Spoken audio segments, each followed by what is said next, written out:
महादेव प्रकट हुए रुद्र अवतार में।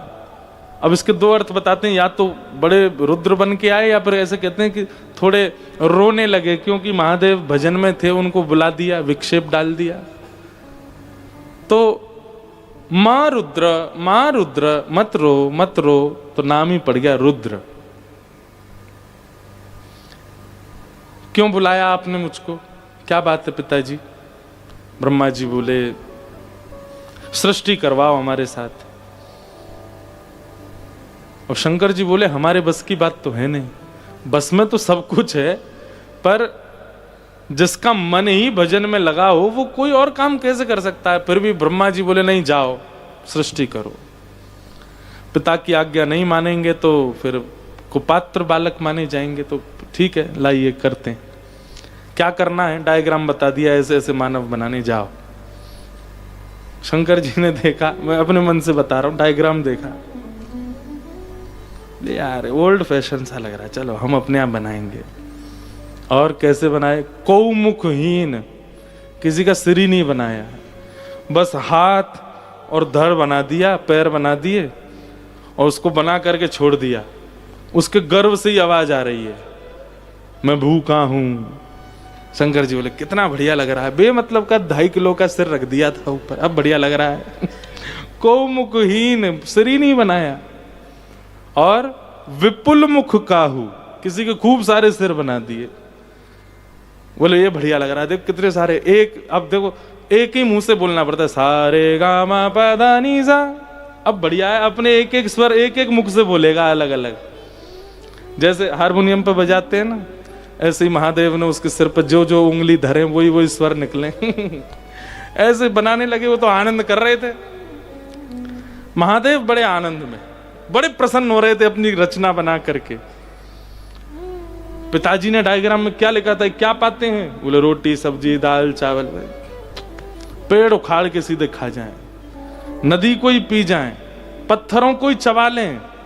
अरे कहां इतना समय भजन करेंगे बेचारे ये लोग, कहां रसोई घर में जाके बनाएंगे रोटी सब्जी दाल? चलो ऐसे बनाओ। तो पेड़ों को ही उखाड़ उखाड़ खा रहे हैं, और महाराज पत्थरों को ही फोड़ के हाथ से और बिल्कुल उसी को चबा रहे हैं। शंकर जी बड़े प्रसन्न, बहुत बढ़िया है, ऐसी सृष्टि।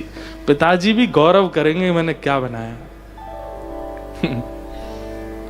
मुख खोल करके महाराज जैसे ही स्वर निकालें तो अग्नि प्रकट हो जाए। भूत प्रेत पिशाचनी डाकनी साकनी बना दी महाराज। ब्रह्मा जी थोड़े दिन आराम करने के बाद बोले अब देखें बेटा ने कैसी सृष्टि की। नीचे आकर के जैसे ही देखा तो ब्रह्मा जी को ही मारने दौड़े सब। ब्रह्मा जी बोले अलम प्रजा भी, भागवत में, बस बेटा तुमसे नहीं होगा, यहीं रोक दो। पिताजी कोई कमी है इनमें? देखो क्या सुंदर लग रहे हैं। जैसे अर्थवॉर्म होता है ना, उसके बहुत सारे पैर, ऐसे ही कई मानव तो बना दिए 1000 पैर वाले। बोले अब इसको यहां से अमेरिका जाना हो कैसे जाएगा? इतनी जोर से दौड़ेगा 10 मिनट में पहुंच गया, 1000 पैरों से ही दौड़ रहा है। कोई रेंगने वाले मानव बना दिया। अरे बड़ी विचित्र रचना की। रावण ने शंकर जी की रचना का, शंकर जी ने कैसी सृष्टि बनाई थी उसी के लिए ये रचना करके गाई ये वाला श्लोक। यस्यास्ते ड्राट ड्राट डुट डुट मम लम टम टम टम टम टम डम शम डुडम शम डुहि डुहि चकितम भूपके भूपनालम तैलम तैलम तु तैलम खुकु खुकु खुकु ख्वांग खुखांग ख्वांग खुखांग ख्वांग यस्यास्ते ध्यानते वसति से सकलम पातुनो चंद्रचूड़। ये महादेव की सृष्टि की रचना का ही वंद लिखा है, श्लोक लिखा है रावण ने। जो जो स्वर इसमें प्रकट हुए श्लोक में, ऐसे ऐसे स्वर करने वाले जीवात्मा बना दिए थे। ब्रह्मा जी बोले बस हो गया भैया तुम जाओ। शंकर जी बोले कहां जाएं? बोले उत्तर दिशा में चले जाओ। शंकर जी जाने लगे। बोले पिताजी हम तो कहना ही चाहते थे, हमसे मत करवाओ, हम भजन करने वाले व्यक्ति। शंकर जी जाने लगे। ब्रह्मा जी बोले अकेले क्यों जा रहे हो, उनको भी लेके जाओ, सब संग ही रखो वहां पे ऊपर ही। और शंकर जी बोले आओ भाई लोगों, सब लोग चलेंगे, एकांत में रहेंगे। आहा और नमः पार्वती पतये हर हर महादेव। बड़े भोले देव है महादेव, सबको लेकर के चले गए, हिमालय पर रहने लगे। ब्रह्मा जी की चिंता बढ़ी, सृष्टि कैसे होगी। तब ब्रह्मा जी ने अपने देह को ही 2 हिस्सों में परिवर्तित कर दिया और सबसे पहले मानव पृथ्वी के बनाए स्वयंभू मनु। दाहिने अंग से स्वयंभू मनु प्रकट हुए, बाम अंग से सतरूपा। अच्छा, पुरुष तो पहले भी बन चुके हैं, पर स्त्री पहली कौन है? सतरूपा। अब कई लोगों को अटपटी लगेगी ये बात, पर ब्रह्मा जी ने यही सोचा, बोले जितने बनाए जा रहे हैं सब भजन की ओर भाग रहे हैं, ऐसा कुछ निर्माण हो कि ये लोग कर्म की ओर भागें। भजन भी बने, कर्म भी बने। इनको कर्म करवाने की सामर्थ्य केवल एक में है, और वो है माताओं में। अगर माताएं नहीं होती तो हम सब बाबा जी होते, हम सब लोग भजनानंदी, कैलाश पे ही भीड़ होती। ये इतनी बड़ी बड़ी इंडस्ट्रीज बन रही हैं, ये कर्म कर रहे हैं, बिजनेसमैन प्रकट हो रहे हैं, क्यों? ये उन्हीं की इच्छा की पूर्ति के लिए।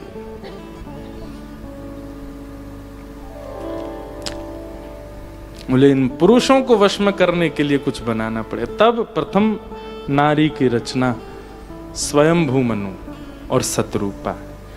इनके 3 पुत्री हुई, 2 पुत्र हुए। इनकी बड़ी पुत्री का नाम था देवहूति। देवहूति का विवाह कर्दम ऋषि के साथ में। अभी कर्दम ऋषि कहाँ है?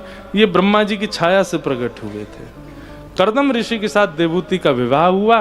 कर्दम ऋषि ने 1000 वर्ष तक तपस्या की थी विवाह से पहले, और भगवान से यही मांगा था कि ऐसी कन्या से ब्याह हो मेरा जो मुझसे ज्यादा आपसे प्रेम करती हो।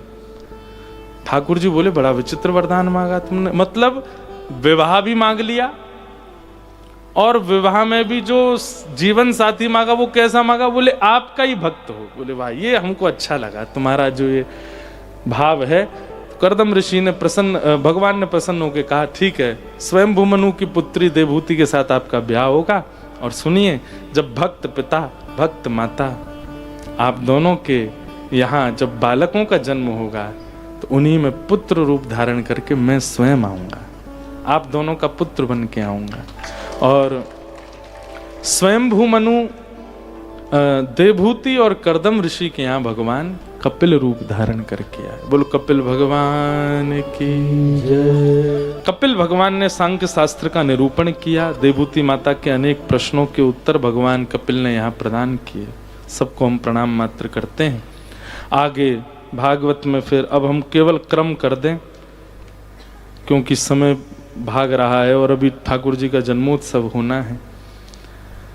देवहूति माता ने अनेक प्रश्न किए। अनेक प्रश्नों के उत्तर में कपिल भगवान ने उत्तर दिए। आगे ध्रुव चरित्र सुनाया गया, सती चरित्र सुनाया गया। सबको प्रणाम मात्र करते हैं। कल हमने ध्रुव चरित्र का थोड़ा अंश कह दिया है।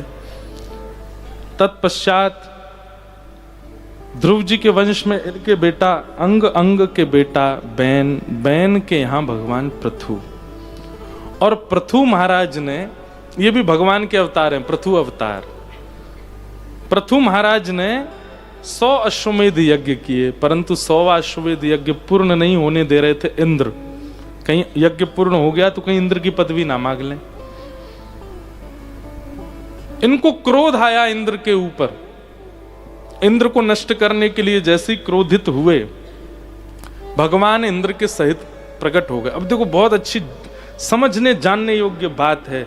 सारे साधक और भक्त लोग बहुत ध्यान से सुनिएगा। 100 अश्वमेध यज्ञ कर रहे थे कौन? पृथु महाराज। 99 ही होते थे। 100वां यज्ञ पूरा नहीं होने देता था इंद्र, कोई ना कोई विघ्न डाल देता था। और जैसे विघ्न आता है तो यज्ञ का नियम है फिर शुरू से करो। 99 यज्ञ होते, 100वां पूरा नहीं हो पाता। तब क्रोध में भर के इन्होंने जब इंद्र पर क्रोध किया तो इंद्र को संग लेकर के भगवान प्रकट हो गए। तो भगवान की आराधना की, प्रार्थना की, सब किया। अंत में उन्होंने पूछा, भगवान ये मेरा यज्ञ पूरा नहीं होने दे रहा है, और आप इसी को बचाने के लिए इसके साथ क्यों प्रकट हुए? भगवान बोले, बहुत ध्यान से सुनना, ठाकुर जी बोले देखो 100 अश्वमेध यज्ञ का फल है इंद्र की पदवी। इंद्र की पदवी मिलेगी ही मिलेगी, नहीं चाहोगे तो भी मिलेगी, अगर 100 यज्ञ पूर्ण हो गए तो। और आप मेरे अति प्रिय हो पृथ्वी जी, अगर आप इंद्र बन गए तो मेरा भजन नहीं कर पाओगे, मेरी आराधना नहीं कर पाओगे, मेरे सन्मुख मेरे दर्शन की लालसा आपके चित्त में, आप फिर व्यस्त हो जाओगे, फिर इंद्र के जितने कर्तव्य हैं सबका पालन आपको करना पड़ेगा। और मैं नहीं चाहता कि मेरा कोई साधक मुझसे वंचित हो जाए, मेरा कोई प्रेमी मुझसे वंचित हो जाए। इसलिए कभी किसी भक्त के, किसी भी साधक के, किसी भी नाम जापक के किसी पुण्य में यदि रुकावट आती है, किसी क्रिया में रुकावट आती है, उसको भगवत इच्छा ही माने। ठाकुर जी कहीं ना कहीं आपके रुकावट इसलिए बन रहे हैं कि कहीं उस मार्ग पर जाकर के आप उनसे दूर हो जाओगे। ठाकुर जी जानते हैं, इसलिए वो नहीं होने दे रहे हैं। कई बालक आते हैं मेरे पास, आकर के बोलेंगे महाराज जी हम इतने साल से प्रयास कर रहे हैं, सफलता नहीं मिली, हम विदेश जाने के लिए कितने तत्पर थे, हमको वीजा नहीं मिला, उससे हम ब्याह करना चाहते थे, घर वाले करने नहीं दे रहे।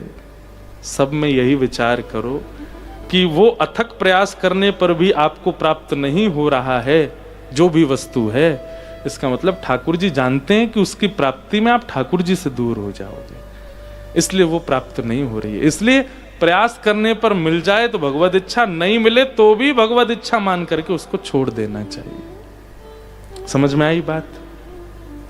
पृथु महाराज को भगवान ने ये उपदेश दिया कि 100 यज्ञ पूरे हो जाते तो आप इंद्र तो बन जाते पर मुझसे दूर हो जाते, और मैं वो नहीं चाहता कि आप मुझसे दूर हो।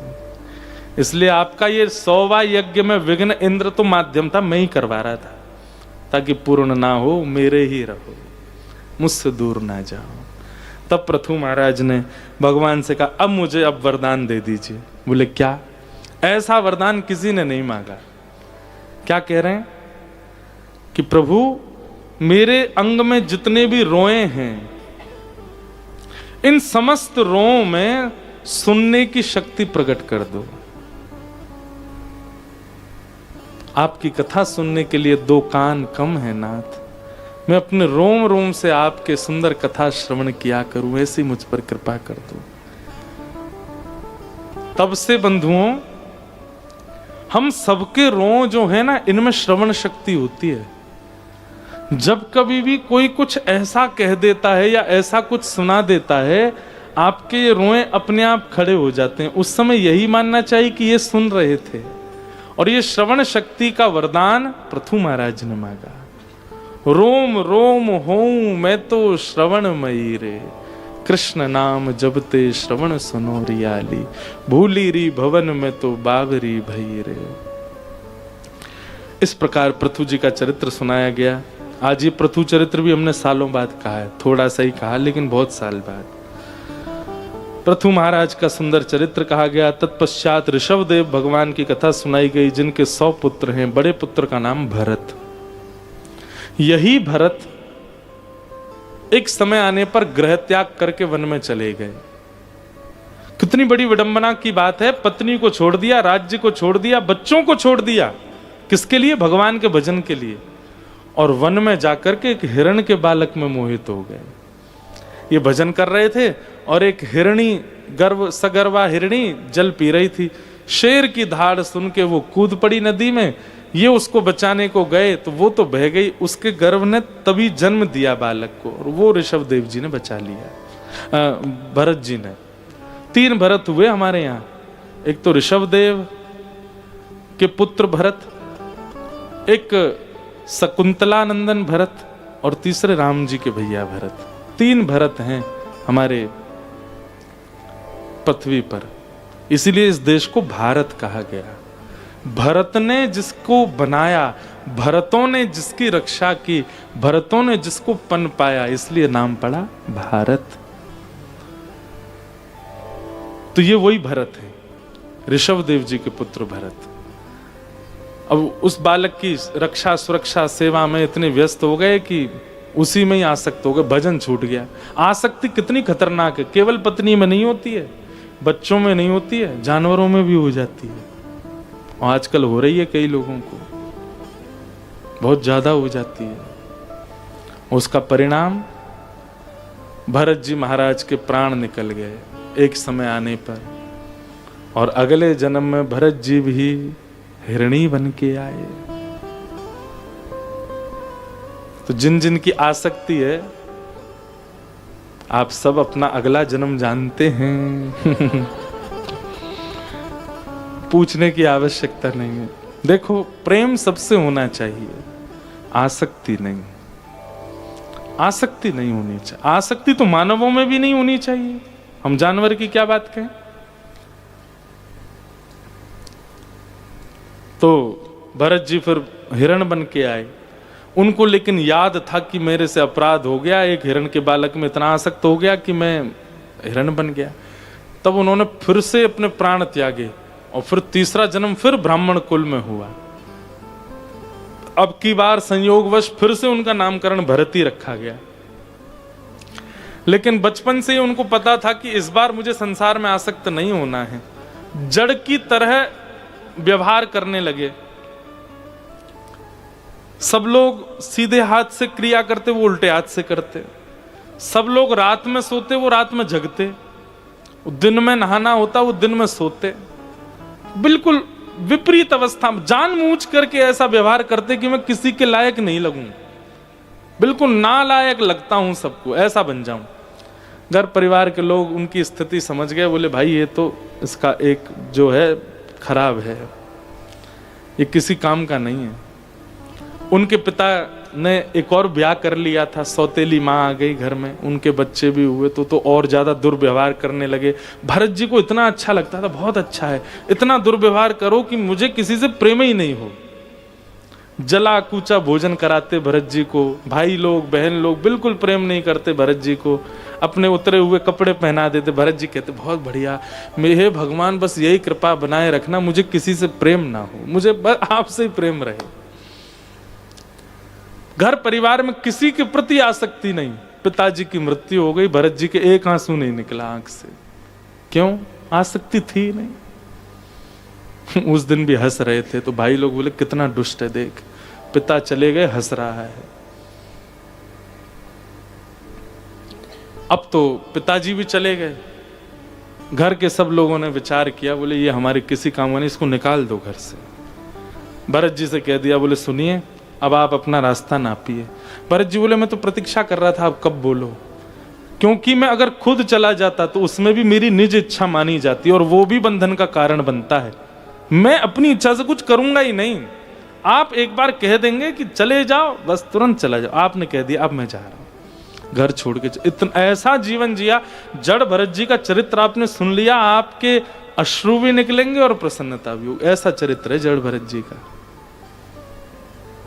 वन में चले गए, रात्रि में वन में जाके कहीं सो गए। तभी पास के कोल भील एक नर बलि दे रहे थे, नर की बलि चढ़ा रहे थे देवी को। वो नर पता नहीं कैसे रस्सी से खुल खुला के वहां से भाग गया। अब उसको पकड़ने के लिए सारे कोल भील पीछे भागे, वो तो भाग गया, रास्ते में पड़े हुए भरत जी से सब टकरा गए। सबने कही वो तो पतला दुबला था, ये बढ़िया मोटा, इसको ही ले चलो। पकड़ के ले गए भरत जी को। कोई अपनी इच्छा तो कुछ प्रकट ही नहीं करते थे। लेकर के गए, जाकर के स्नान कराया और जिसकी बलि देते हैं उसको बढ़िया भोजन पवाते हैं, प्रसाद पवाया। भरत जी महाराज बोले वाह हे श्याम तेरी अपार माया। कैसी माया है नाथ, कभी तो मुझे भूखा रखते हो, आज 56 भोग रख दिए मेरे सामने। कभी तो जो वस्त्र पहने हैं वो 2-2 महीने 3-3 महीने तक रहते हैं, और आज मुझे नए वस्त्र पहनवाए आपने। सब ठाकुर जी आप सबका ध्यान रखते हैं। भरत जी ने खूब बढ़िया 56 भोग पाया। 56 भोग पाने के बाद पानी वानी पी करके बिल्कुल आनंद में हो गए। उन लोगों को देखने लगे, क्योंकि अपनी इच्छा से तो कुछ करते नहीं। अब क्या? और उसके हाथ बांधो, लेके चलो देवी के सामने। हाथ बांध के ले गए। भरत जी अभी समझे ही नहीं हो क्या रहा है। जैसी देवी के सामने पहुंचे, तलवार देखी सामने, भरत जी बोले ये तो बलि चढ़ाई जा रही हमारी। भरत जी ने अब भी निज इच्छा प्रकट नहीं करी, तुरंत हाथ पीछे करके सिर नीचे कर दिया। शायद यही मेरा प्रारब्ध होगा, यहीं तक मेरा जीवन होगा। लेकिन आज पहली बार भरत जी ने एक इच्छा प्रकट करते हुए केवल एक बार मां की ओर देखा। मुझे पता है श्याम सुंदर यहां भी आप ही हैं, पर मैं बस आपसे ये प्रार्थना करना चाहता हूं, अगर मेरी बलि चढ़ने से आप प्रसन्न हो जाओगे तो मैं अभी चढ़वाता हूं, लेकिन कहीं इसके बाद मुझे फिर से भटकना ना पड़े। मैंने इस जन्म में एक भी निज इच्छा प्रकट नहीं की है ताकि मैं आपको प्राप्त कर सकूं। मेरा उद्देश्य केवल आपकी प्राप्ति है नाथ। ना मैं पिता का हुआ, ना मैं परिवार का ना हुआ, ना मैं किसी जन का नहीं हुआ, ताकि मैं अमनिया रहूं, आप मेरा भोग लगा सको। अमनिया जानते हैं?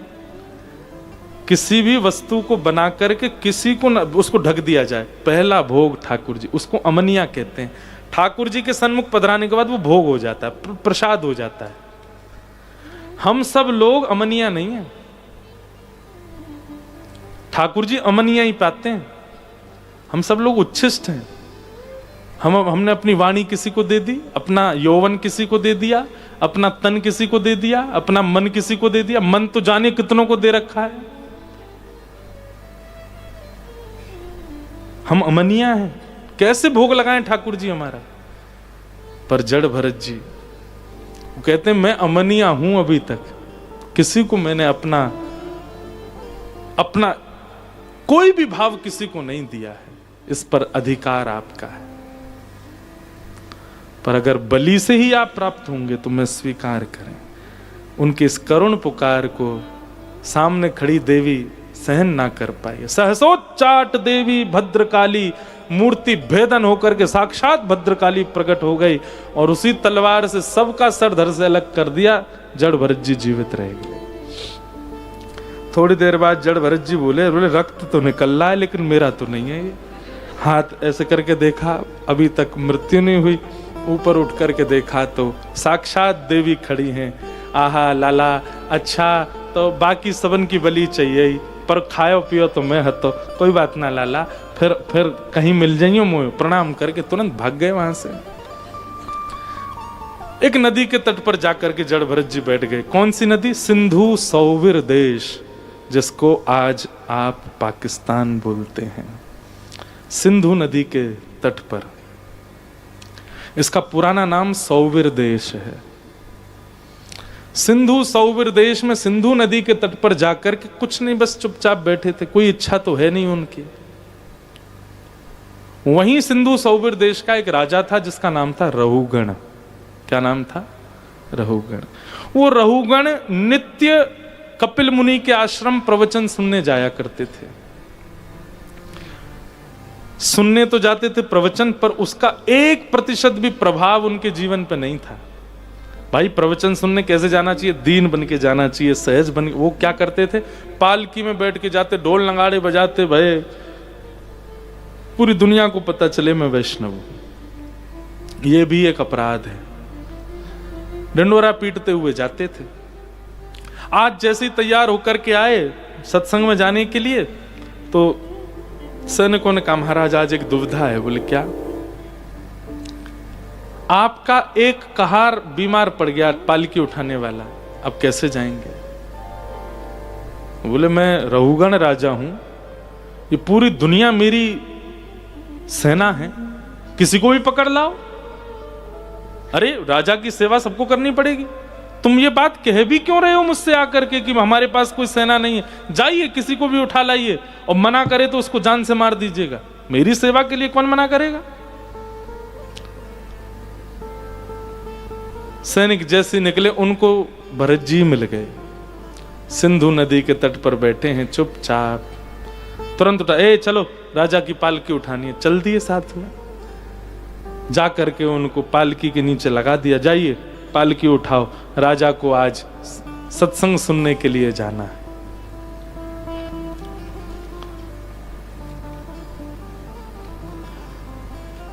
निकल पड़े। सत्संग श्रवण करवाने लेके जा रहे हैं।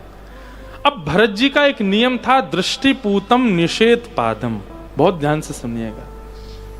पता नहीं क्यों ये दिल्ली वाली कथा में हमारे 7-7, 8-8 साल पुराने प्रसंग हम बोल रहे हैं, जो हमने बहुत दिन से बोले ही नहीं। ये रघुगण भरत संवाद भी यही बोल रहे हैं।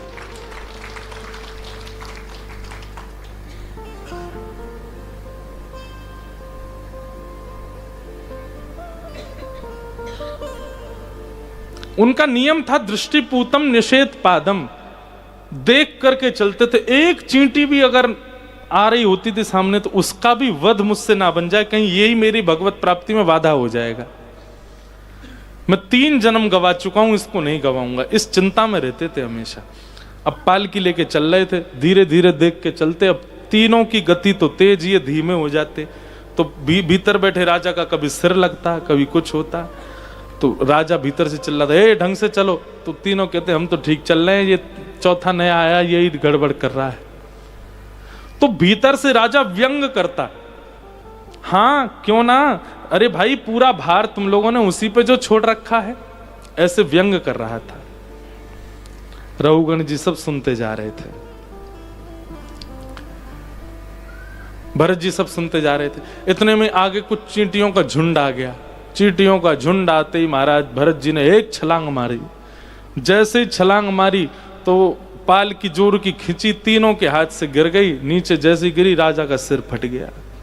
निकल करके बाहर आया डंडा लेकर के और बोले मैं तेरी चिकित्सा करूंगा, तूने ऐसा किया ऐसा किया ये किया। तब भरत जी महाराज पहली बार चिंता में आए। इसलिए नहीं कि ये उनको बोल रहा है, इसलिए कि ये सत्संगी है, ये अपने आप को सत्संगी बताता है। अगर मैं आज भी चुप रहा तो इसका मुझे दंड मिलेगा कि तुमने एक व्यक्ति को जो सत्संग में जाता था, सत्संग में जाकर के भी अपने विचार व्यवहार को नहीं, तुमने उसको सुधारा नहीं, इसका मुझे दंड मिलेगा। भरत जी महाराज ने उसको खूब ज्ञान उपदेश किया। बोले तुम कहते हो कि सारा भार मेरे ऊपर है, तो रघुगण राजा, हाँ ये भार मैं नहीं सहता हूं, क्योंकि मैं तो एक शुद्ध मुक्त नित्य आत्मा हूं। भार लगना भार ना लगना ये शरीर का धर्म है, और मैं स्वयं को शरीर नहीं मानता। मैं शरीर हूं ही नहीं, मैं तो आत्मा हूं। तुमने कहा इस पूरे पथ पर मैं अकेला ही पालकी उठा करके चल रहा हूं, उठाने का धर्म शरीर का है, पर मैं शरीर नहीं हूं, मैं आत्मा हूं। तुमने एक बात और कही थी, हाँ बहुत पतला है ना बेचारा, जबकि तुम जानते हो कि मेरा शरीर स्थूल है। पर पतला होना मोटा होना यह भी शरीर का धर्म है, आत्मा मोटी पतली नहीं होती, मैं आत्मा हूं। तो तुमने जितने भी वाक्य मुझसे कहे ये मेरे लिए थे ही नहीं, क्योंकि मैं शरीर नहीं हूं, मैं आत्मा हूं। दिव्य प्रवचन सुन करके रघुगण राजा थोड़े संकोच में आ गए, चरणों में गिर गए। बोले महाराज आप कौन हो? तब रघुगण राजान, तब भरत जी ने बताया जिस गद्दी पर तुम बैठे हो इसी गद्दी पर बहुत वर्ष पहले, तुमसे इतनी पीढ़ियों पहले एक राजा बैठे थे, नाम था उनका भरत।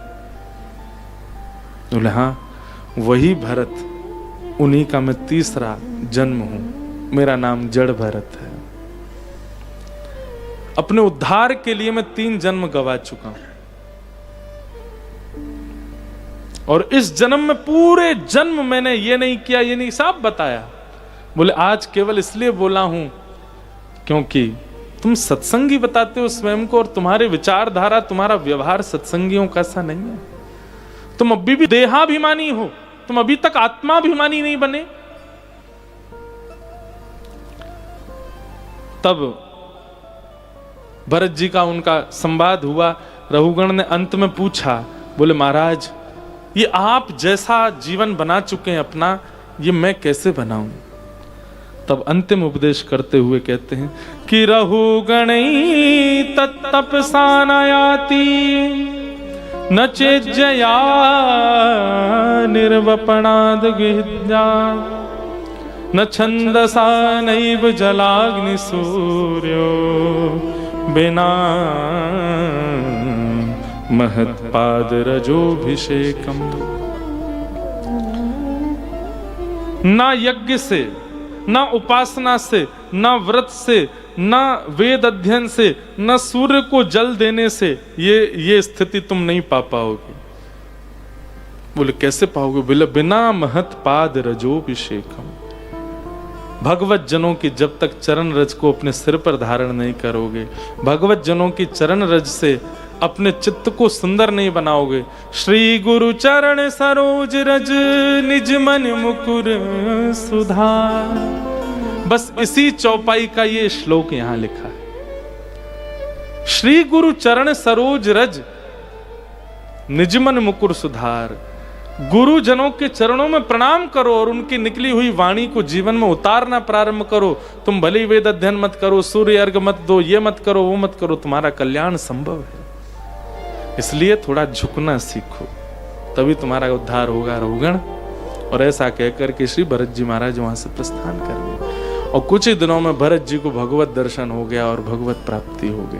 बोलो भक्तवत्सल भगवान की जय। इस प्रकार जड़ भरत जी का चरित्र सुनाया, आगे भूगोल खगोल नरकों का वर्णन किया गया। तत्पश्चात प्रहलाद जी का चरित्र आया। हिरण्यकश्यप नाम का एक दैत्य, जिसके यहाँ परम भक्त श्री प्रहलाद जी प्रकट हुए। प्रहलाद जी महाराज ने अपने भक्ति भाव से ठाकुर श्री नृसिंह जी को प्रसन्न कर दिया। एक दिन खंभ भेदन किया और वहां से भगवान नृसिंह का रूप प्रकट हुआ। नृसिंह भगवान ने हिरण्यकश्यप का वध किया। अनेक देवी देवताओं ने स्तुति गाई पर उनका क्रोध शांत नहीं हुआ। तब श्री प्रहलाद जी महाराज ने बस 2 शब्द कहे सन्मुख जाकर के कि ब्रह्मादय सुरगुणा मुनयोत सिद्धा सत्वैकतानमतयो वचसां प्रवाहे नाराधितं पुरगुणैरधुनापि पिप्रू किं तुष्टुमर्हति समे हरिरुग्र जाते। ये स्वर सुनते ही नृसिंह भगवान जो प्रचंड रूप में बैठे थे पिघल गए। ठाकुर जी प्रहलाद जी कह रहे हैं भगवान मैं आपकी किस मुंह से आराधना करूं? मैं तो अत्यंत अपवित्र दैत्य कुल में जन्मा हूं, मैं तो आपका स्पर्श भी नहीं कर सकता, आपके स्पर्श का भी अधिकार मुझको नहीं है। एक तो मैं ऐसे कुल में जन्मा कि मुझे आपके स्पर्श का अधिकार नहीं, दूसरी बात मैं छोटा सा बालक, लच्छेदार वाणी नहीं है मेरी जो मैं ब्रह्मा की तरह, इंद्र की तरह, अन्य अन्य भक्तों की तरह आपकी स्तुति गाऊं। तोतला बोलता हूं, मैं तो छोटा सा हूं, अभी कैसे आपकी स्तुति गाऊं? पर नाथ आप कहेंगे जब तू ये जानता था कि तू दैत्य कुल में जन्मा है, तू छोटा है, मेरी प्राप्ति में बाधा बनेगी, तो फिर मैंने भजन क्यों किया? क्योंकि मैंने गजेंद्र मोक्ष की कथा सुनी है और उस कथा को सुनकर के नाथ मुझे ये बात पता चली कि आप शुद्धता नहीं देखते, आप पवित्रता नहीं देखते, आप मानव कुल नहीं देखते, आप दैत्य कुल नहीं देखते, आप तो उसका उद्धार भी करना जानते हैं जिस पर बोलने के लिए शब्द नहीं है, हाथी। आप तो उसका उद्धार करने जाते हैं जो मानव जाति में जन्म नहीं लिया है।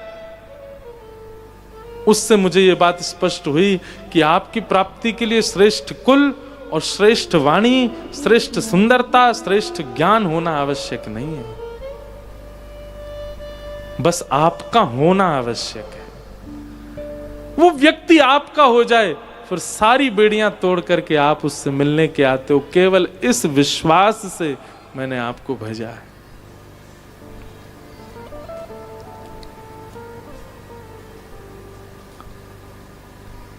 प्रहलाद जी के मुख से जैसे ये बातें सुनी, नृसिंह भगवान तो अपना क्रोध भूल गए, दौड़ करके गए और प्रहलाद को अपने अंक में भर लिया। और अंक में भरने के बाद अपनी गोद में बैठा करके जीभ से चाटने लगे, अपना सर, अपना वरद हस्त प्रहलाद के सिर पर रखने लगे, बार बार अपने अंक में भरने लगे प्रहलाद को। प्रहलाद से बोले, भागवत में लिखा है बंधुओं, नृसिंह भगवान क्षमा मांग रहे हैं, मैंने आने में विलंब किया हो तो प्रहलाद मुझे क्षमा कर देना। प्रहलाद जी कहते, नहीं भगवान, आप कृपा करके पधारे हैं, कुछ मांग लो प्रहलाद। प्रहलाद जी बोले, आप सब देने के बाद बोल रहे हो कुछ मांग लो। बोले, मैंने क्या दिया? बोले, आपने शंकर जी को गोद में बिठाया कभी? भगवान बोले, नहीं। आपने लक्ष्मी जी के सिर पर हाथ रखा कभी? नहीं। आपने ब्रह्मा जी को कभी अपनी जिह्वा से स्पर्श किया है? बोले, नहीं। बोले, जो ब्रह्मा को नहीं मिला, लक्ष्मी को नहीं मिला, शंकर को नहीं मिला, वो एक दैत्य बालक प्रहलाद को मिल गया, और क्या मांगू मैं आपसे?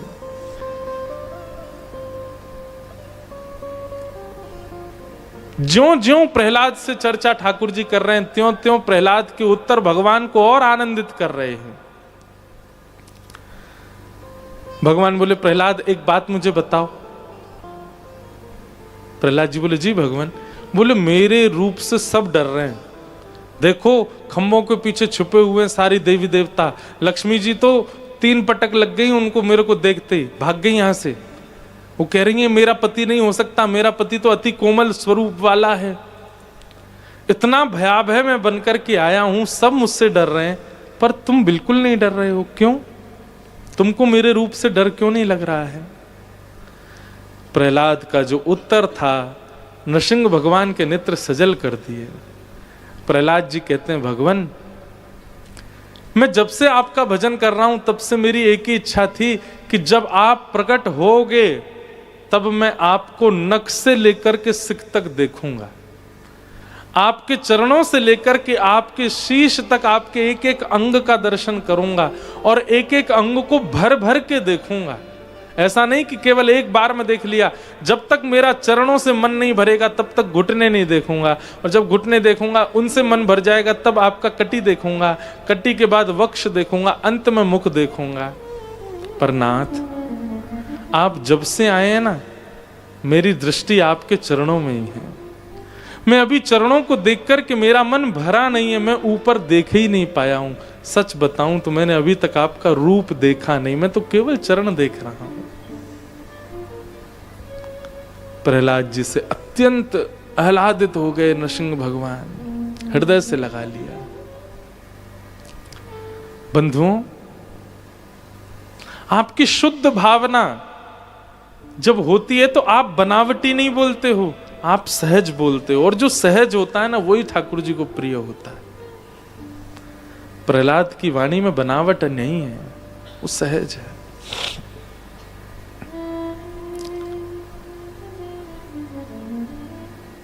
भगवान ने कृपा की प्रहलाद के ऊपर, और कृपा करके भगवान वहां से प्रस्थान कर गए। बोलो भक्त वत्सल भगवान। एक भाव में बहुत पहले कथाओं में गाता था, सुना है तारे हैं तुमने लाखों, तारे तुमने लाखों, हमें जो तारो तो हम भी जाने, हमें जो तारो तो हम भी जाने, हमें जो तारो तो हम भी जाने, हमें जो तारो तो हम भी जाने, सुना है तारे तुमने लाखों, सुना है तारे तुमने लाखों, हरा अहिल्या का ताप तुमने, हरा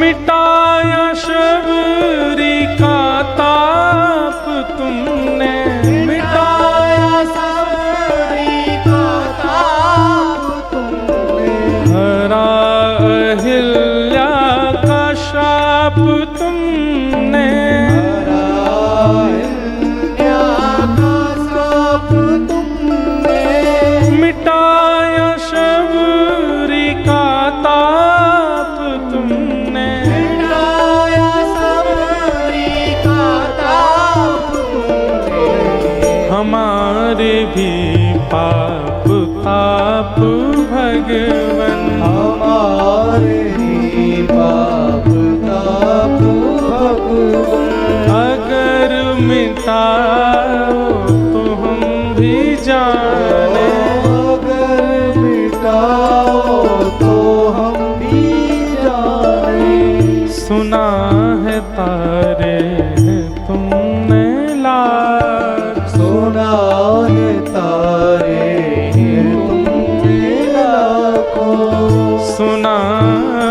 तारे हैं तुमने लाखों, सुना है तारे हैं तुमने लाखों।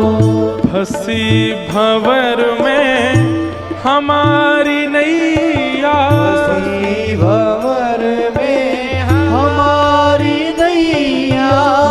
उतारो सागर से है कन्हैया, उतारो सागर से कन्हैया। उतारो सागर से है कन्हैया। उतारो सागर से कन्हैया। सहारे हम हैं तुम्हारे भगवन, सहारे हम हैं तुम्हारे भगवन। अगर उबारो तो हम भी जाने, अगर उबारो तो हम भी जाने। अगर उबारो तो हम भी जाने। अगर उबारो तो हम भी जाने। सुना है तारे हैं तुमने लाखों, सुना है तारे हैं तुमने लाखों। सुना है तारे हैं तुमने लाखों। सुना है तारे हैं तुमने लाखों। दैत्यराज हिरण्यकश्यप के पुत्र प्रहलाद को भगवान ने उद्धार किया। तत्पश्चात देवासुर संग्राम, गजेंद्र मोक्ष की कथा, बलि वामन अवतार आदि के प्रसंग सुनाए गए। नवम स्कंद में सूर्यवंशी राजाओं के चरित्र और इसी वंश में भगवान श्री राम का प्रादुर्भाव सुनाया। गुरुवर थे तख्त राज्यो व्यचरदनुवनम, पद्म पद्भ्यां प्रियाया, पाणिस्पर्शा क्षमाभ्यां व्रजत पथरुजो, यो हरीन्द्रानुजाभ्यां। वैरूप्या शूर्पणख्या प्रियविरहरुष, रोपिता भ्रुविजम्भ, तस्ताब्धिर्वद्ध सेतु खलदवदहन, कौशलेन्द्रोवतान्न। राजा रामचंद्र भगवान जय। प्रभु श्री राम का प्रादुर्भाव और 2 अध्याय में राम कथा सुनाई गई। एक बहुत सुंदर प्रसंग है। भागवत जी की राम कथा थोड़ी सब कथाओं से, बाकी रामचरित्रों से थोड़ी अलग है। रामायण सतकोटि अपारा। हमको राम कथा कहने में बहुत अच्छा लगता, पर हम साल में एक ही कहते हैं, एक ही बार, और वो भी ज्योतिर्लिंग में। इस बार रामेश्वरम में हुई थी। राम अवतरण तक कथा हुई, शिव विवाह देखा जाए तो वो कथा जो हुई रामेश्वरम में वो शिव चरित्र ही हुआ। बहुत अच्छी है मानस जी की कथा, इतनी भावुक कर देने वाली है, हम क्या बताएं आपको। एक बहुत सुंदर चरित्र आता है कि, बहुत ध्यान से सुनना। वशिष्ठ जी राम लक्ष्मण को ले जाने के लिए आए। क्यों ले जाने के लिए आए? क्योंकि कई राक्षस हैं वो वशिष्ठ जी के यज्ञ में विघ्न डाल रहे थे। विश्वामित्र जी, हाँ थोड़ा इसीलिए तो अच्छे श्रोता हैं हमारे, वो ही बता रहे पीछे से। हाँ, तो विश्वामित्र जी राम जी को ले जाने के लिए आए।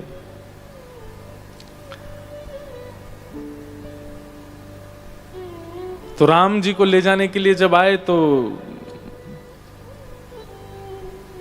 व्याकुल हो गए दशरथ जी महाराज, रोने लगे।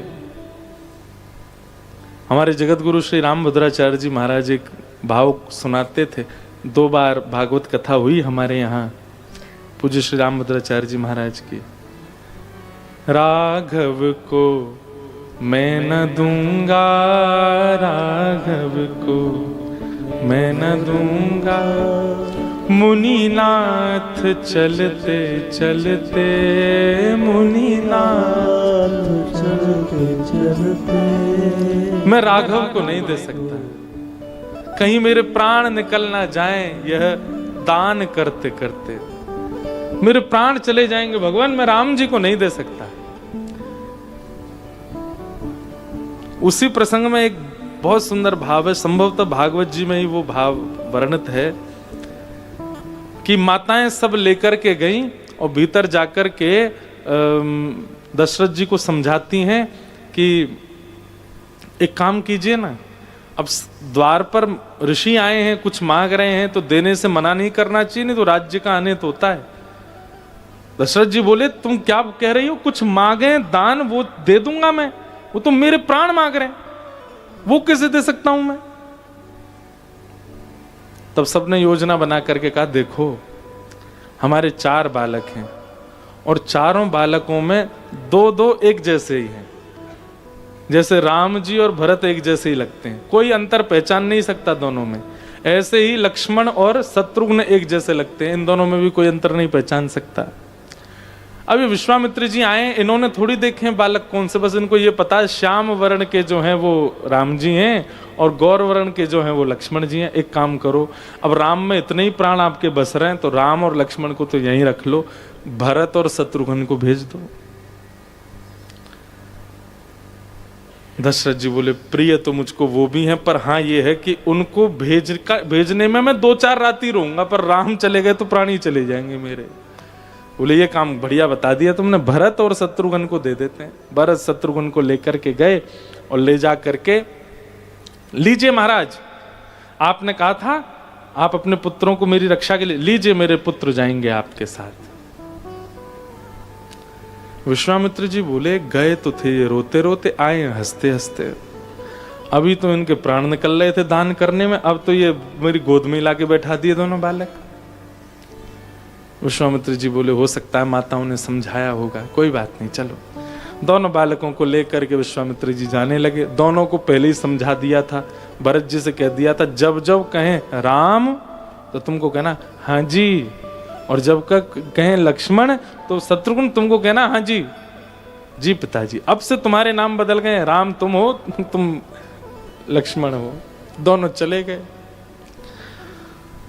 लेकिन विश्वामित्र जी का संशय नहीं जा रहा था। बोले मुझे तो लगा था बड़े पापड़ बेलने पड़ेंगे राम को लाने के लिए, लेकिन बेलने तो पड़े पर 1-2 में ही संतुष्ट हो जाएंगे, ये नहीं सोचा था। ये इतनी जल्दी राम कैसे दे दिए मुझको, एक बार परीक्षण कर लूं कि ये राम है कि नहीं। राम तुरंत भरत जी बोले हाँ गुरुजी। तो विश्वामित्र जी को लगा राम जी तो हैं, पर रुको इनके स्वभाव का परीक्षण करता। अच्छा राम एक बात बताओ। जी गुरुजी, हमारे आश्रम जाने के 2 मार्ग हैं। एक तो ये सीधा सीधा मार्ग है सामने जो दिख रहा है, यहां से हम आश्रम शाम तक पहुंच जाएंगे। दूसरा ये सीधे हाथ वाला मार्ग है, इससे आश्रम पहुंचने में 2 दिन का समय लगेगा। पर दोनों में अंतर यह है, इस मार्ग से हम जल्दी पहुंचेंगे पर इस मार्ग में राक्षस बहुत है। ताड़का नाम की एक राक्षसी भी है, उनका सामना करना पड़ेगा तभी हम शाम तक पहुंच सकते हैं। परंतु ये दूसरा मार्ग जो है इससे समय ज्यादा लगता है पर इसमें राक्षस नहीं है। बताओ कौन से मार्ग से चलें।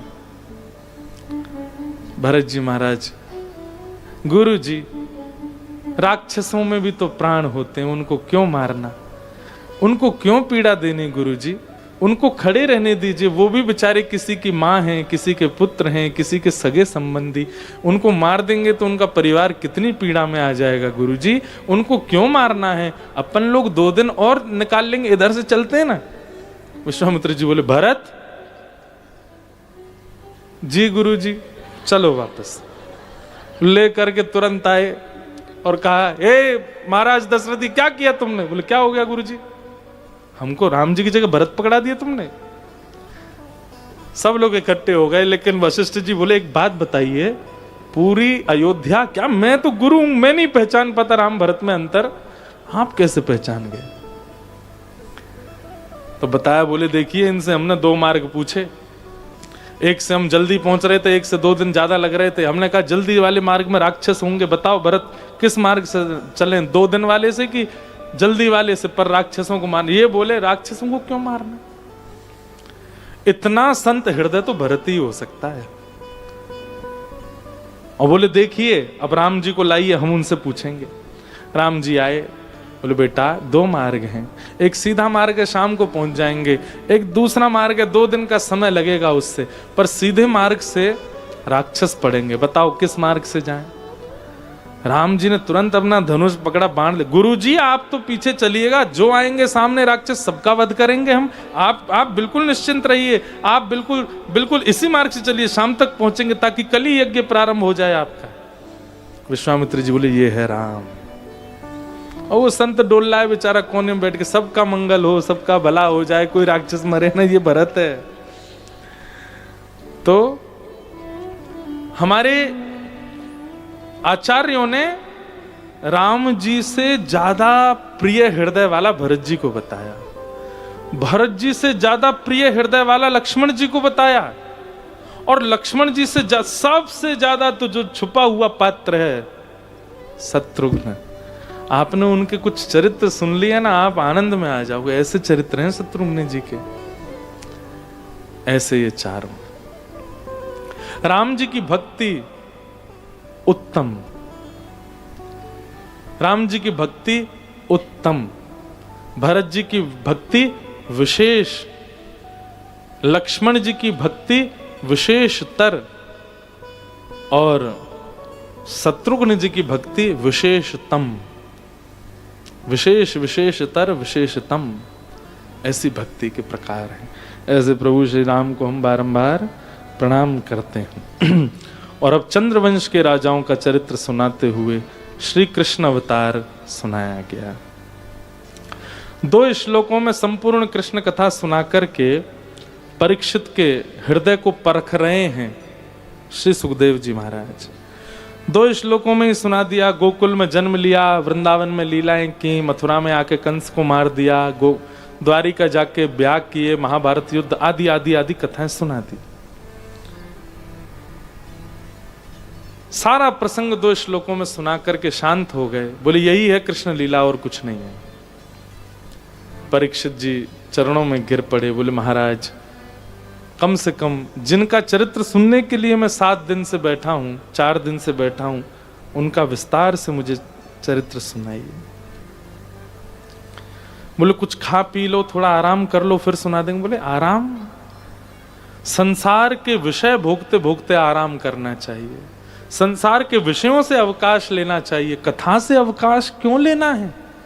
भक्ति से अवकाश कैसा होता है? भक्ति में अवकाश नहीं होता।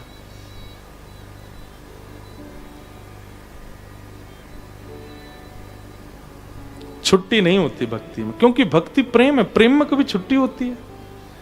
जिसके प्रति प्रेम होता है उसको मैं कभी ऐसे आज हम प्रेम नहीं कर, आज हम छुट्टी पे हैं। वो कोई कर्म है जो उससे छुट्टी लोगे? ऐसी भक्ति में अवकाश नहीं होता, भक्ति में छुट्टी नहीं होती। कई लोग हमसे कहते हैं महाराज जी कुछ दिन आराम करो, घर रहो, हम सबको कहते करेंगे करेंगे, पर कैसे बताएं? कथा में अवकाश होता है?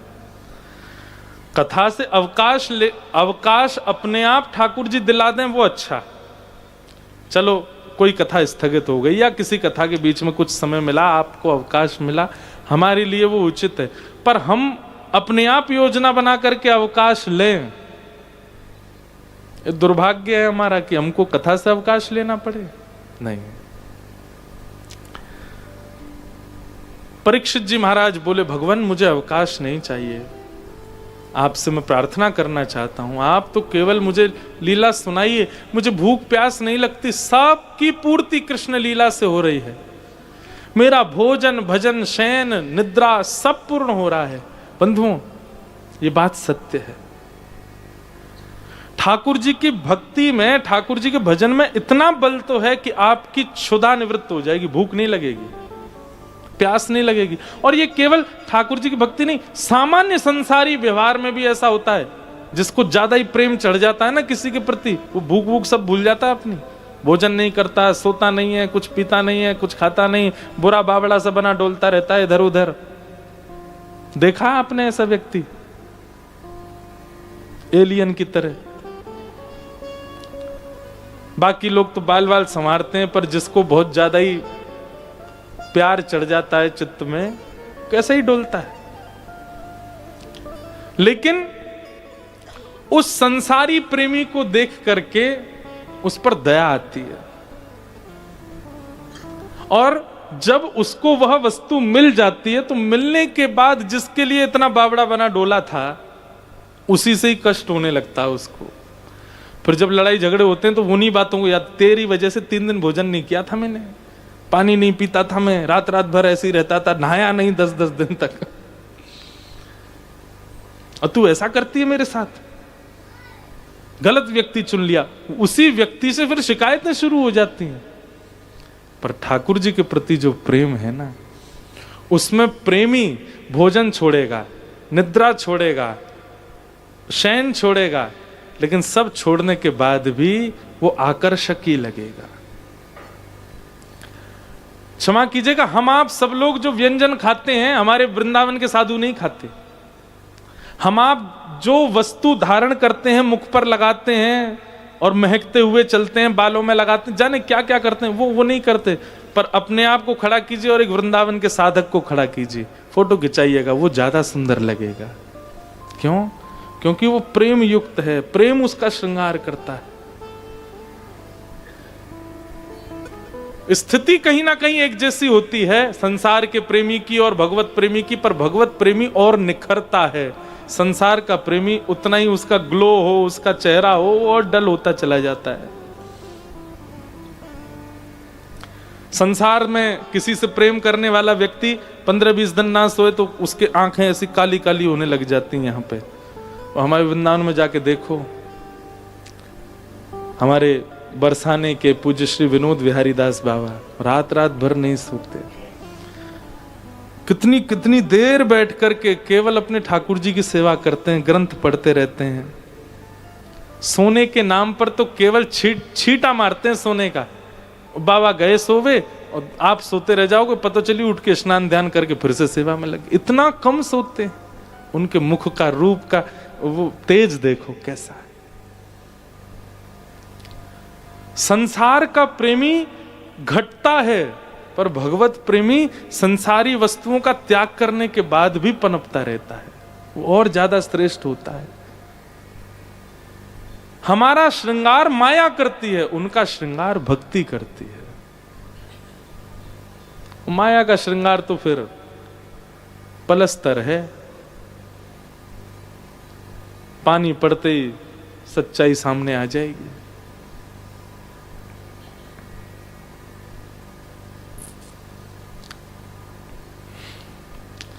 तो प्रेम, जब कृष्ण प्रेम अतीत होता है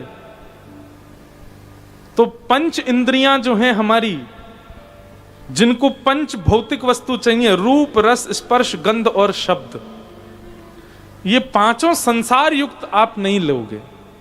रूप देखने की इच्छा होगी तो लाल जी को ही देखोगे।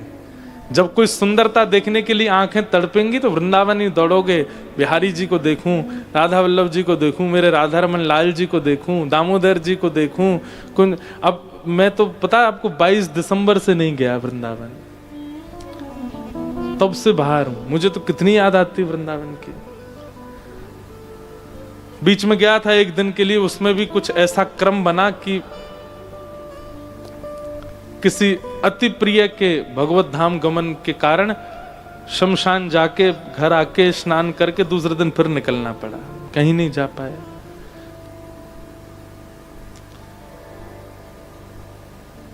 देखने की इच्छा हो तो फिर ठाकुर जी को ही देखा जाए, और ठाकुर जी ना दिखें तो ठाकुर जी के जन दिख जाएं। रस की इच्छा होगी तो जिह्वा में रस की इच्छा प्रकट होते ही याद आएगा राधा रमन जी की कुलिया कितनी सुंदर, श्री राधा वल्लभ लाल जी की सुबह की खिचड़ी कितनी मधुर। शब्द की इच्छा होगी तो फिर भगवत कथा श्रवण की इच्छा प्रकट होगी, कोई भाव सुनने की इच्छा होगी। रूप, रस, स्पर्श, गंध और शब्द, इन सब में केवल और केवल श्याम सुंदर विराजमान हो जाएंगे और कुछ नहीं चाहिए।